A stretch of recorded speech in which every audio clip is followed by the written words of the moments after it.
दोस्तों, मैं आपके अपने चैनल टीचर एजुकेशन पे आपका स्वागत करती हूँ। आज का जो टॉपिक है आज हम लोग क्लास 5 का चैप्टर नंबर 16 कौन क्या करेगा यह काम ये देखेंगे। क्या तुमने अपने आसपास ऐसे दृश्य देखे हैं? तो देखिए जैसे ये क्या कर रहा है, ये नाला साफ कर रहा है, ये नाले को लेके जा रही है, ये झाड़ू लगा रहा है।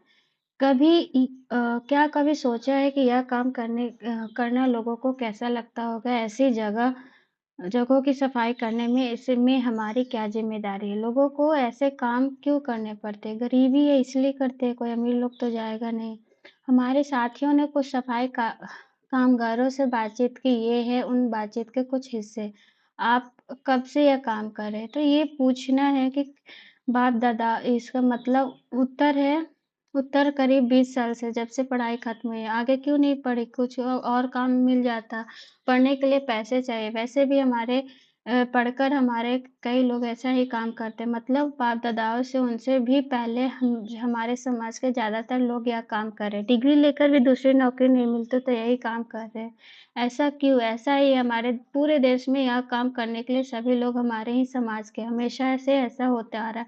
ऑस्ट्रेल के documentary film India untouched death से पहला रीज़न हो सकता है कि ये लोग कितना भी पढ़ लें तो आज ऐसा नहीं है, लेकिन पहले के लोग थे जो जाति को लेकर बहुत जैसे नीच जाति होते हैं जो एससी/एसटी में प्रोबेबली आते हैं, उन्हें अच्छी नज़रों से नहीं देखा जाता है। तो हो सकता है ये भी कारण हो। जो लोग तुम्हारे घर और स्कूल के आसपास सफाई करते हैं उनसे बातचीत करो, लिखो। बच्चों से ये सब करवाना है। शिक्षक संकेत सफाई कामगारों से बातचीत से पहले कक्षा में उन प्रश्नों पर चर्चा की जा सकती है। यानी बच्चों से चर्चा करना चाहिए कि सफाई कामगार करते हैं, ऐसा काम करते हैं, लेकिन करते हैं क्यों? जो बच्चों बातें बच्चे पता करेंगे। सफाई कामगारों से बच्चों की बातचीत बहुत संवेदनशीलता से होनी चाहिए। इस क्षेत्र में किस तरह के काम किए जा रहे हैं? 5 कामों के नाम लिखो। ये क्या है? लेके जा रही है, ये सफाई कर रही है, ये माँ अपने बच्चों को सही से रख रही है, दूध निकाल रही है, ये पढ़ा रही है, एक कचरा लेके जा रहा है, ये प्यून होगा शायद। तो ये 5 घर क्या बहुत सारा ये लेके जा रहा है, ये कंप्यूटर शायद चला रहा है, ये पेंटिंग कर रही है, खाना बना रहा है, ये पेंटिंग ये घर बना रहा है, साफ सफाई कर रहा है, ये इस्त्री कर रहा है, ये लेके जा रहा है। चर्चा करो तुम्हारी समझ में किस तरह का काम करना लोग पसंद नहीं करते? जो गंदगी से भरा हो, जिसमें आराम हो, कल्पना करना है। अगर कोई भी यह काम ना करे तो क्या होगा? यदि 1 हफ्ते तक तुम्हारे स्कूल या घर आसपास फैला कूड़ा कचरा साफ ना करे तो क्या होगा? आसपास गंदगी फैली रहेगी। कचरा साफ करने के कुछ अलग तरीके जैसे मशीन और कोई तरीका सोचो जिससे लोगों को नापसंद काम करना न पड़े। अपने सोचे गए तरीकों को चित्र बनाओ। यहाँ पे चित्र बनाना है। क्या ऐसी हालत बदलने की कोशिश किसी ने की? हाँ, कोशिश तो कई लोगों ने की, आज भी करते हैं, पर बदलाव लाना आसान नहीं। ऐसे लोगों में से थे महात्मा गांधी। कौन थे महात्मा गांधी? महात्मा गांधी के करीबी थे महादेव भाई देसाई, जिनका बेटा नारायण।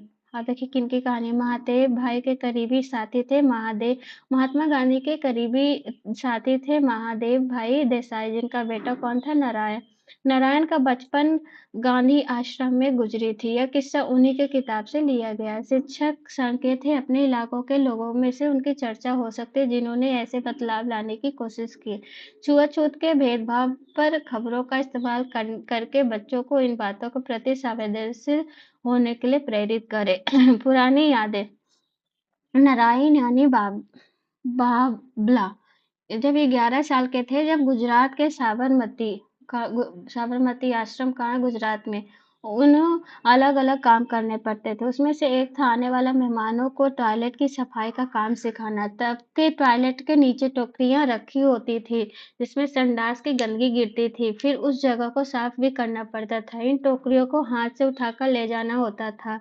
आमतौर पर इस काम को एक ही समाज के लोगों को ही करना पड़ता था, पर गांधी आश्रम में खाद बनाने वाले गड्ढे तक टोकरियां ले जाने का यह काम सभी को करना पड़ता था, फिर वह कोई भी क्यों न हो। नारायण को याद है कई लोग इस काम को टालने की कोशिश करते थे, कुछ तो इस काम से डरकर आश्रम छोड़कर भाग जाते थे। एक बार गांधी जी महाराष्ट्र के वार्धा वार्धा शहर कहाँ है? महाराष्ट्र में शहर के पास गाँव में रहने गए। यह गाँव था वारदा शहर के पास, लेकिन फिर भी शहर की सुविधाओं से परे थे। गाँव में गांधी जी, महादेव भाई और उनके साथी संडास की सफाई का काम करने लगे। कई कई महीने बीत गए। एक दिन सुबह के समय गाँव के बाहर की गंदगी संडास की तरफ से एक आदमी लोटा लेकर आ रहा था। तब उसने महादेव भाई को देखा तो बोला, "उस तरफ ज़्यादा गंदगी, वहाँ सफाई करो।" यह देख बावला को बहुत हैरानी और गुस्सा भी आया। उसने सोचा गाँव वाले तो ये समझ रहे हैं कि यह काम उनका नहीं बल्कि गांधी जी और उनके साथियों का है। यह बात ठीक नहीं है। गांधी जी से यह पूछा तो वो बोले छुआछूत का भेदभाव छोटी बात नहीं है। उसे मिटाने के लिए कड़ी मेहनत की जरूरत है। नारायण यह जानता था कि ऐसे कामों करने के लिए लोग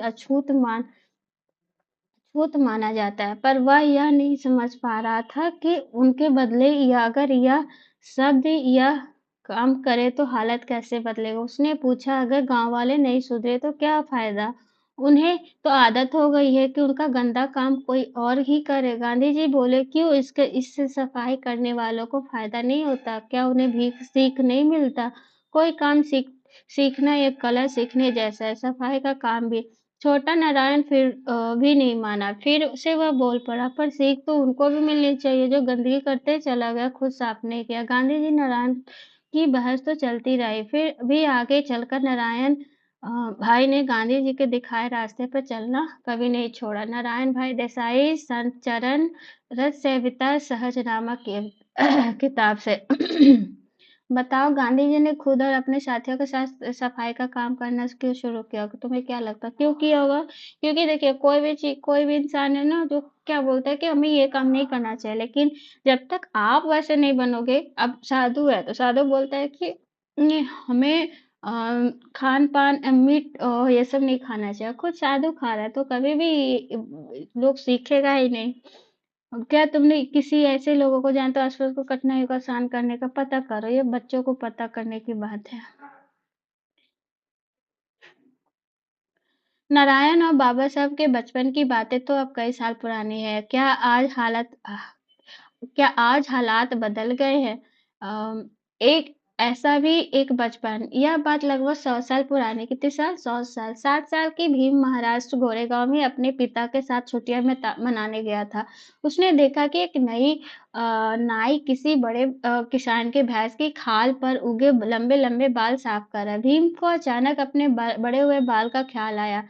नाई के पास जाकर उसने अपने बाल काटने को कहा। नाई फट से बोल पड़ा, तुम्हारे बाल काटूंगा तो मैं अपने उस तरह दोनों गंदे हो जाएंगे। अरे, क्या इंसान के बाल काटना भैंस की खाल साफ करने से भी गंदा है? नन्हे भीम ने सोचा। आगे चलकर यह भीम भीमराव यानी बाबा साहेब अम्बेडकर के नाम से दुनिया भर में मशहूर हो गए। बाबा साहब ने अपने जैसे लोगों पर होने वाले अन्याय के खिलाफ लड़ाई की। आजादी के बाद बाबा साहब की अगुवाई में ही हमारे देश के संविधान तैयार हुआ। स्कूल में एक बातचीत। आज का सच। मैं हेतल हूँ, यमीना है, हम तीसरी कक्षा में पढ़ते हैं। स्कूल में पढ़ाई के अलावा तुम क्या क्या करते हो? हम ग्राउंड साफ करते हैं, सब बच्चे। हेतल नहीं, सब बच्चे नहीं करते। मीना, हमें संडास भी साफ करने पड़ते हैं। सबको एक दिन बांट दिए गए। मैं सोमवार को करती हूँ, मंगल को या बुध को। हमारे समाज के सभी बच्चे करते हैं। हेतल, 20 बाल्टी पानी ढोकर यहाँ डालना पड़ता है, झाड़ू लगाना पड़ता है। प्रश्न, तुम ही क्यों? सब बच्चे क्यों नहीं करते? हमको ही करना पड़ता है, नहीं किया तो मार पड़ती है। गांधी जी हम क्या समझे? गांधी जी समझते थे कि हम सभी को हर तरह का काम आना करना सीखना चाहिए। इसके बारे में तुम्हें क्या लगता है? अगर ऐसा हो तो क्या-क्या बदल सकता है? तुम्हारे घर में कुछ बदलाव आ सकते हैं। देखिए हमें हर तरह का काम आना चाहिए। सिचुएशन कैसा कब आ जाए ये हमें नहीं पता है। हो सकता है आज जो अमीर है वो किसी कारणवश गरीब भी हो सकता है। जहाँ पे आपको बहुत पानी मिल रहा है आप ऐसे जगह पे चले जाओ जहाँ पे कम पानी मिले। क्लाइमेट चेंज हो रहा है, अब कम पानी मिले तो आपको उस जगह एडजस्टमेंट आना चाहिए। हर काम आना चाहिए, चाहे कुछ छोटा से बड़ा काम हो। यहाँ इस चैप्टर में खास करके जाति के बारे में बताया गया है कि कैसे कि पहले के लोग छोटे जाति को छुआछूत की। छोटे जाति क्या, जो ये बांटा हुआ जो एससी एसटी में सरकार के द्वारा जो बांटा गया है उन्हीं लोग को गंदे काम करने थे पहले के, जैसे टॉयलेट साफ करना। तो ये था चैप्टर नंबर 16, कौन करेगा यह काम। अगर आपको वीडियो अच्छा लगा हो तो प्लीज़ लाइक शेयर सब्सक्राइब कीजिए।